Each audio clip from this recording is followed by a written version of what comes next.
समाजकारणाची अगदी लहानपणापासून आवड आणि त्यानंतर दापोलीच्या राजकारणात गेल्या 3 वर्षापासून झालेली सक्रियता यामुळे एक वेगळी ओळख निर्माण करण्यामध्ये योगेश कदम यशस्वी झालेत। आज त्यांचा वाढदिवस आहे आणि या निमित्ताने आपण त्यांच्याशी बोलणार आहोत। त्यांच्या अनेक पैलूंबद्दल आपण जाणून घेणार आहोत। योगेश दादा, तुमचं माय कोकणमध्ये स्वागत आहे आणि सगळ्यात आधी वाढदिवसाच्या तुम्हाला हार्दिक शुभेच्छा। राजकारणामध्ये तुम्ही आता आला आहात, मला वाटतं दापोलीमध्ये आता एकही गाव असं राहिलं नसेल जिथे तुम्ही गेला नाहीयेत। तर ही आवड तुम्हाला कधीपासून होती? कारण घरचं वातावरण तर राजकीय होतंच, तर तुम्हाला पण असं वाटलं का? नॉर्मली कसं असतं की आम्ही पत्रकार मंडळी असतो ते सांगतो की मुलांनी पत्रकार होऊ नये, तर राजकारण्यांचं पण तसं असतं की वेगळं असतं काही? नाही, निर्णय हा संपूर्णपणे माझा होता आणि अर्थातच लहानपणापासून आमच्या घरात मी राजकारण शिस्ताना बघितलंय, अनुभवलंय आणि कुठे ना कुठे रक्तामध्ये राजकारण आहे आणि त्या कधी ना कधीतरी बाहेर यायचं होतं। दापोली मतदारसंघ हे निमित्त होतं। मुंबईमध्ये काम करत असताना त्यानंतर कोकण विशेषतः मी निवडलं। रामदास भाईंची ओळख ही कोकणामुळे निर्माण झाली, शिवसेनेची ओळख ही कोकणामुळे निर्माण झाली आणि बाळासाहेबांचे खंदेर समर्थक आणि खंदेर शिवसैनिक म्हणून रामदास भाईंकडे पाहिलं जातं आणि त्यांच्याकडे बघूनच आम्हाला नेहमी प्रेरणा मिळते आणि त्यांची प्रेरणा घेऊन मी राजकारणामध्ये उतरलोय। राजकारणामध्ये जेव्हा आलात तेव्हा खूप टीका झाली होती सुरुवातीला की इतक्या मोठ्या घरातून राजकारणात येत आहेत, जमेल का? फिरायला जमेल का? इतक्या ग्रामीण भागात जायला जमेल का? तर हे कसं काय तुम्ही सगळं आत्मसात केलं? गंमत अशी आहे, विरोधकांची सगळी गणितं मी मोडून काढली। विरोधकांना वाटलं होतं 2-4 महिने राहील, मुंबईमध्ये राहिलेला मुलगा आहे, AC मध्ये वाढलेला मुलगा आहे, परंतु माझं बॅकग्राऊंड मी कॉन्व्हेंट शाळेचं नाही आहे। मी मराठी माध्यमातून शिक्षण घेतलेला मुलगा आहे आणि मराठी भाषेचा अभिमान ठेवणं आणि मराठी माणसासाठी लढणं हे बाळासाहेबांनी आपल्याला पहिल्या दिवसापासून शिकवलेलं आहे आणि अर्थातच तो उद्देश घेऊनच राजकारणामध्ये यायचं आणि मराठी माणसासाठी काहीतरी करायचं आणि कोकणासाठीच्या माणसासाठी काहीतरी करायचं, हा उद्देश जेव्हा मनामध्ये असतो त्यावेळेला विरोधकांचा आपण कधी किंवा ठिकाणचा मी कधी विचार केला नाही। आपलं काम आपण चालू ठेवायचं आणि शेवटी कसं आहे, कोकणामध्ये कोकणाची राजकीय परिस्थिती फार वेगळी आहे, म्हणजे क्षेत्रफळाची परिस्थिती, भौगोलिक परिस्थिती फार वेगळी आहे। अन्य महाराष्ट्रामध्ये तुम्हाला एक मतदारसंघ फिरायला कदाचित तुमचा 1 महिन्याभरात मतदारसंघ फिरून सुद्धा होईल, परंतु कोकणामध्ये ती परिस्थिती नाही आहे। आपल्याकडे गावं, प्रत्येक गावामध्ये 5-5, 8-8, 10-10 वाड्या, काही गावामध्ये 12-12 वाड्या आहेत आणि प्रत्येक वाडीमध्ये 1-1, 1.5 किलोमीटरचं अंतर असतं आणि सगळं घाट आणि सगळा डोंगराळ भाग हा कोकण असल्यामुळे जरा कठीण आहे, परंतु अशक्य नाही हे मी सिद्ध करून दाखवलं। गेल्या 2.5 वर्षामध्ये ह्या दापोली मतदारसंघामध्ये जवळपास 400 गावं आहेत। या 400 गावापर्यंत मी पोचलोय। ह्या प्रत्येक गावापर्यंत पोचल्यानंतर किमान प्रत्येक गावाला मी 10 ते 15 लाखाची विकास कामं दिली आहेत आणि म्हणून ही मेहनत नक्कीच फळास गेली असं ह्याचा मला अभिमान आहे। तुम्ही असं म्हणताय की आत्तापासूनच तुम्ही खूप मोठ्या प्रमाणावर तयारी केली आहे, तर विधानसभेमध्ये फिक्स आहे तुमचं तिकीट? तुम्हाला काही पक्षाकडनं सिग्नल काही मिळालेत का? नाही, सन्माननीय आमचे पक्षप्रमुख, शिवसेना पक्षप्रमुख उद्धवसाहेब ठाकरे यांनी 2014च्या पराभवानंतर 1-1.5 वर्षाच्या कालावधीनंतर मी इथे तयारी करायला असं म्हणणार नाही मी, परंतु दापोली मतदारसंघाकडे राजकीय दृष्ट्या आणि विकासात्मक दृष्ट्या आणि संघटनात्मक दृष्ट्या मी लक्ष द्यायला सुरुवात केलं। उद्धव साहेबांच्या आदेशानुसारच मी इथे आलो। तिकीट देणं न देणं हा संपूर्णपणे उद्धव साहेबांचा निर्णय आहे। तिकीट मिळो न मिळो, पण हे कार्य चालू ठेवायचं आणि जो व्यक्ती चांगलं काम करतो त्या व्यक्तीला शिवसेना पक्षामध्ये न्याय मिळतो। शिवसेना पक्षामध्ये एक शिस्त आहे आणि मी एक कडवा शिवसैनिक आहे आणि मी त्या शिस्तीचं पालन करणारा शिवसैनिक आहे आणि शिस्त आम्ही कधीच मोडू शकत नाही, म्हणून तिकीटाबद्दल मी काही बोलणार नाही।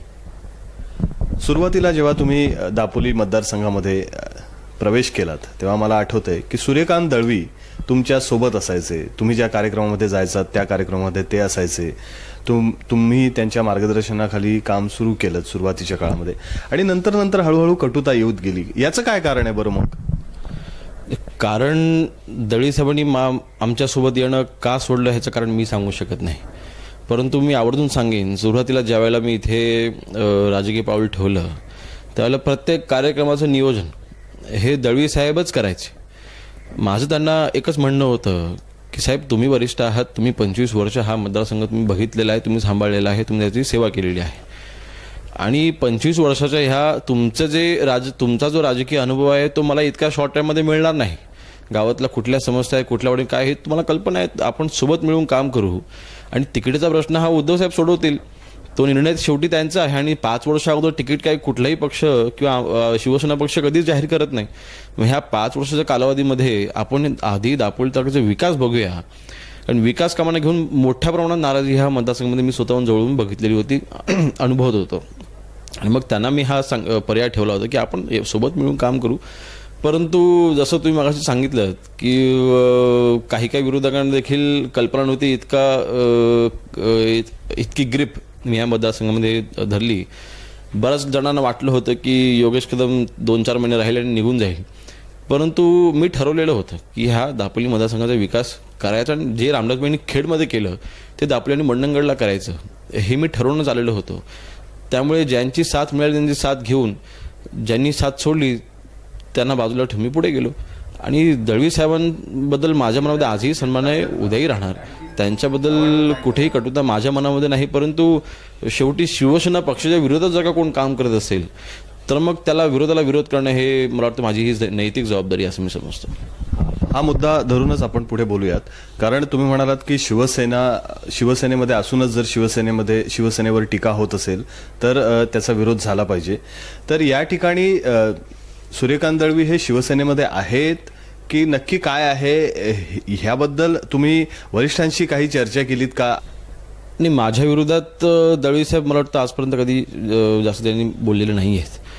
आज विरोधी पक्षाचा आमदार संजय कदम सोबत व्यासपीठावरती जाणं, तटकरे साहेब त्यांच्या घरी येतात, चहाला येतात आणि ह्या सगळ्या गोष्टी सगळे शिवसैनिक बघतायत, पण संपूर्ण महाराष्ट्र बघतोय, दापोली मतदारसंघ बघतोय.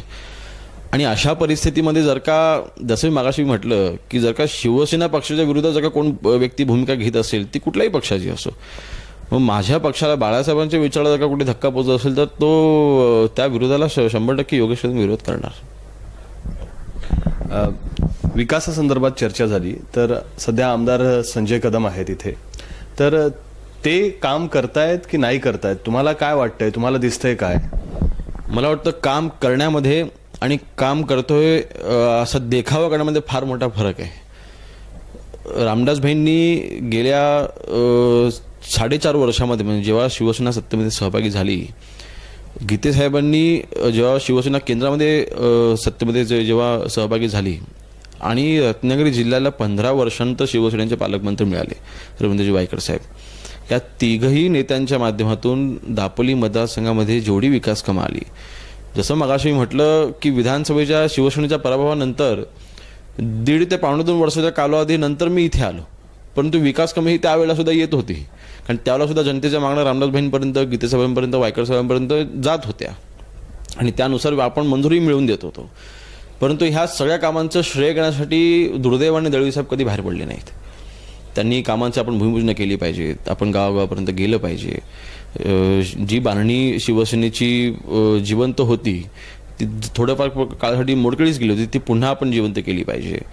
त्यानंतर विकास कामांबद्दल गावागावामध्ये फिरून विकास कामांच्या मागण्या करून त्यांची निवेदन हाती घेऊन विकास कामं मार्गी लावण्याचं काम, हे सगळं काम व्हायला होते जे होत नव्हतं आणि ह्याची संधी ह्या आमदारांनी घेतली आणि फक्त शिवसेनेने आणलेल्या कामाचं भूमिपूजन करायची, त्याचे नारळ फोडायचे. बरं, त्याला कुठल्याही बऱ्याचशा कामांना मला वाटतं 90% कामं जी हा आमदार भूमिपूजन करतो त्या कामांना कुठलंही टेंडर निघालेलं नसतं, कुठलीही वर्क ऑर्डर नसते. फक्त ती वाडीमधली मतं मला कशी मिळतील या हेतूने भूमिपूजन होतात. हे आजपर्यंत कधी कोकणामध्ये होत नव्हतं. आजपर्यंत कोकणामध्ये लोकांची दिशाभूल करून कधी मतं मिळवत जात होती. विकास करूनच शिवसेना इथे भक्कम झाली आणि शिवसेनेला जे कोकणाने प्रेम दिलं, कोकणी माणसाने, ते विकास कामामुळे दिलं आणि मला वाटतं ही पद्धत कदाचित त्या आमदाराकडे नसावी.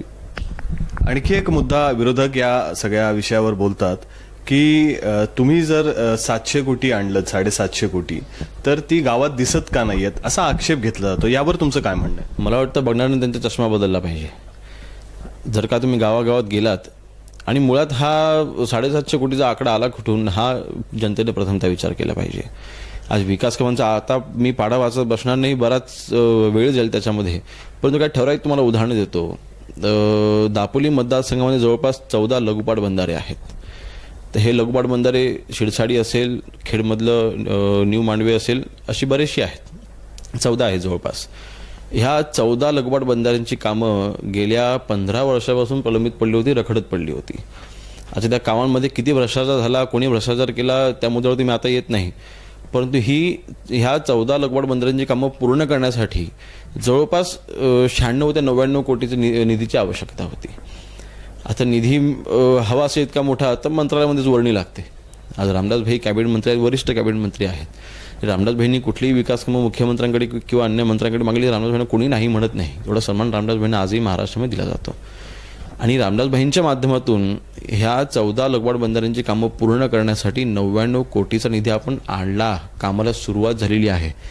आता तिथे धरणावरती किती माणसांनी जाऊन बघितलं की आम्हाला सुरुवात झाली आहे. न्यू मांडवेला किती लोक गेली, शिरसाऱ्याला किती लोक गेली, तिड्याला किती लोक गेली, इथे पोयनारला किती लोक गेली. मला वाटतं हे सगळं विरोधकांचे चोचले आहेत. फक्त शिवसेनेला कसं श्रेय मिळणार ह्याचे प्रयत्न आहेत. तर मुख्य रस्ते घ्या. आपण मंडणगड च्या हद्दीपासून दापोली शहरापर्यंत हा संपूर्ण रस्ता जवळ 60 किलोमीटरचा रस्ता आहे. ह्या 60 किलोमीटरच्या रस्त्यात 4 वर्षापूर्वी काय परिस्थिती होती, म्हणजे मला दापोलीला यायचं होतं, मी खेडवरून यायचो, मुंबईवरून, मी ह्या रस्त्याने पण यायचो, इतकी वाईट परिस्थिती होती. आणि मला वाटतं आज संपूर्ण रस्ता डांबरीकरण झालेला आहे. फक्त पहिला टप्पा महापळपासून ते मंडणगड शहरापर्यंतचा टप्पा, तो पण नॅशनल हायवेने तो रस्ता वर्ग करून घेऊन त्यांचं टेंडर निघाले म्हणून माझा निधी तिथे खर्च पडला नाही. तोही रस्ता मी आता मार्गी मी आणला होता जवळपास, पण तेही काम आता सुरू झालं, तेही काम पूर्ण होईल. तर अशा पद्धतीने मुख्य रस्त्यांसाठी, म्हणजे हे फक्त मी एका रस्त्याचं उदाहरण दिलं आहे, या एका रस्त्याला डांबरीकरण करण्यासाठी जवळपास 10 ते 15 कोटीच्या वरती निधी खर्च झाला आहे. अशी जगा तुम्ही आकडेवारी टोटल जर का बघितली मतदारसंघामध्ये, जर का लोक फिरली गावागावामध्ये, तर लक्षात येईल. ही फक्त हवा आहे की विकास कामं झाले नाही, दिसत नाहीत. मग तर कावळ झालेल्या माणसाला सगळं पिवळं दिसतं, तसं आहे. 2-3 प्रश्न आपण घेऊयात. आता आपण यामध्ये शेवटचे प्रश्न काही घेऊयात. तुम्ही राजकारणामध्ये आलात तर काय विजन घेऊन आलात, काय तुमच्या मनामध्ये आहे? नाही, मगाशी म्हटलं रामदास भाईंनी खेड तालुक्याचा विकास केला, कोकणाचा विकास केला, शिवसेनेच्या माध्यमातून केला. बाळासाहेबांवरती कोकणी माणसांनी जो विश्वास ठेवला, बाळासाहेबांच्या विचारावरती जो विश्वास ठेवला, त्या विश्वासाला शिवसेनेने कधीच तडा जाऊ दिला नाही. ती तेवढी विकास कामं स्वातंत्र्यानंतर सर्वात जास्त विकास कामं ह्या संबंध कोकणी पट्ट्यामध्ये कोणी केली असेल तर ती बाळासाहेबांनी केली, शिवसेनेने केली. आणि अर्थातच अडचण अशी आहे की ही सर्व कामं 25 वर्षापूर्वी झाली होती. जवळपास 20 ते 25 वर्षापूर्वी जेव्हा शिवसेनेची सत्ता होती त्यावेळेला ही विकास कामं झाली होती. आता जवळपास सगळी कामं ही नादुरुस्त झालेली आहेत. जे रस्ते शिवसेनेने केले होते ते पुन्हा रस्ते करण्याची गरज पडलेली आहे. ते पुन्हा आता जे रस्ते शिवसेनेने केले, जो विकास शिवसेनेने केला, तो पुन्हा विकास शिवसेनेलाच करावा लागणार आहे. आणि मला वाटतं ही जबाबदारी आता मी आदित्य साहेबांचा खंदा समर्थक आहे, युवा सैनिक आहे. त्यांचे विचार आम्हाला एक युवक म्हणून पटतात. शिवसैनिक युवा सैनिक म्हणून राजकारण म्हणून वेगळी बाब आहे, परंतु युवक म्हणून त्यांचे विचार आम्हाला पटतात. आणि त्यांच्या मार्गदर्शनाखाली ह्या कोकणाचा पुन्हा एकदा विकास घडवून आणायचा, ह्या उद्देशाने मी इथे आलो आहे. मी मतदारसंघ मुंबईमध्ये सुद्धा निवडू शकलो असतो. माझं शिक्षण मुंबईला झालं आहे, मी शाळेमध्ये मुंबईला, माझा जन्म मुंबईचा आहे. परंतु शेवटी कुठलाही मुंबईतला माणूस हा कोकणाशी त्याची नाळ जुळलेली असते. आज कोकण आणि मुंबई हे काही वेगळं नाही, आपण कधीच वेगळं समजत नाही. आणि म्हणून कोकण मी निवडलं कारण कोकणामध्ये जास्त गरज आहे. कोकणाचा विकास जो शिवसेनेने केला होता तो विकास पूर्णतः न्यायची जबाबदारी सुद्धा आम्हा शिवसैनिकांवरतीच आहे असं आम्ही समजतो, आणि ती जबाबदारी घेऊन मी आलोय. युवा सेनेचा विषय तुम्ही काढलात, तर दापोलीमध्ये युवा सेनेची काय पोझिशन आहे, तुम्हाला कशा पद्धतीने साथ मिळते आहे? मला सर्वात प्रथम उत्तम साथ कोणी दिली असेल सुरुवातीच्या काळामध्ये तर तरुणांनी दिली. युवा सेनेला मिळालेला प्रतिसाद, आज युवा सेनेची ताकद ह्या संबंध रत्नागिरी जिल्ह्यामध्ये महाराष्ट्रामध्ये सर्वात जास्त ताकद आहे असं म्हटलं तर वावगं ठरणार नाही. आणि ह्या संबंध रत्नागिरी जिल्ह्यामध्ये अगदी लांजापासून ते मंडणगडपर्यंत मी दौरे केलेले आहेत. तर प्रत्येक तालुक्यामध्ये मी गेलेलो आहे. आज रत्नागिरी जिल्ह्याच्या युवा सेनेच्या माध्यमातून होणारं समाजकारण आम्हाला आदित्य साहेबांनी आदेश दिलेले आहेत, आणि त्यांचं मंत्र आहे की 100% समाजकारण युवा सेनेने केलं पाहिजे. राजकारणाशी आपला संबंध नाही. आणि त्या उद्देशानेच 100% समाजकारण करायचं, राजकारण हे वरिष्ठांवरती सोडायचं. आणि मला वाटतं तो दृष्टिकोन समोर ठेवून मी या मतदारसंघात उतरल्यानंतर मला चांगली साथ युवा सेनेमध्ये, आणि आनंद आहे की आज कॉलेजेसमध्ये तुम्ही जर का गेलात किंवा कुठल्याही हायस्कूलमध्ये तुम्ही गेलात तर अगदी 5वीच्या मुलापासून ते अगदी 12वीच्या मुलांपर्यंत किंवा पोस्ट ग्रॅज्युएशनच्या मुलांपर्यंत युवा सेनेलाच प्राधान्य दिलं जातं. आज कॉलेजेसमध्ये उघडणारे आमचे सगळे युनिट्स आहेत, त्या युनिटमध्ये जास्तीत जास्त युनिट्स हे दापोली मतदारसंघामध्ये युवा सेनेचे आहेत. किंवा अन्य पक्षाचे फक्त एखाद दोन कुठे फक्त असतील, ते पण शाळेमध्ये त्यांनी काढले, हायस्कूलमध्ये वगैरे काढले, कॉलेजेसमध्ये नाही. कॉलेजमध्ये वगैरे मुख्य प्रमाणात युवा सेनेलाच प्राधान्य दिलं गेलं आहे. म्हणजे युवा सेनेची ही मला वाटतं चांगली वाटचाल या मतदारसंघामध्ये चालली आहे. जे मतदार आहेत, जनता आहे, म्हणजे नागरिक असतील, ग्रामस्थ असतील, या सगळ्यांना काय तुमचं म्हणणं आहे? तुम्ही काय या सगळ्यांना सांगाल तुमच्या वाढदिवसाच्या निमित्तानं? मी युवक आहे, वय माझं जवळपास 33 आहे आणि ह्या दापोली मतदारसंघामध्ये जवळपास 40% मतदार 45च्या आतले आहेत, जवळपास सगळे युवक आहेत. युवकांनी मला वाटतं प्रामुख्याने ह्या दापोली मतदारसंघाची विकास कामाची जबाबदारी उचलली पाहिजे. आज फक्त वरिष्ठ आपल्याला विकास कामांचा पाठपुरावा करताना दिसतात, युवक फार कमी प्रमाणात दिसतात. मला मागे उदाहरण देईन, मागच्या ग्रामपंचायतच्या ज्या निवडणुका झाल्या होत्या, जो टप्पा झाला, जवळपास 33 ग्रामपंचायतच्या निवडणुका झाल्या. सरपंच निवडताना मला आनंद आहे की आज त्या गावाने जवळपास माझ्या वयात सरपंच निवडले, उमेदवार निवडले, जवळपास सगळे निवडून सुद्धा आले. आज त्या 33 पैकी 28 ग्रामपंचायती या शिवसेनेच्या निवडून आल्या. त्या 28 पैकी मला वाटतं 20 की 22 सरपंच हे तरुण आहेत, म्हणजे हे 21 ते 35 वयोगटामधले आहेत. हा बदल ह्या मतदारसंघामध्ये दिसतोय आणि लोकांनी त्याला स्वीकारलेला आहे. हा बदल घडत असताना अन्य जे तरुण आहेत, या सगळ्या तरुणांनी राजकारण बाजूला ठेवून तुमच्या गावचा विकास म्हणजे तुम्ही एकत्र आलं पाहिजे. आपल्या कोकणामध्ये राजकारण दुर्दैवाने तसं नाही आहे. आपल्या कोकणामध्ये राजकारण हे 12 महिने चालू असतं, 365 दिवस राजकारण चालू असतं, पण गावचा विकास कोण विचार करत नाही.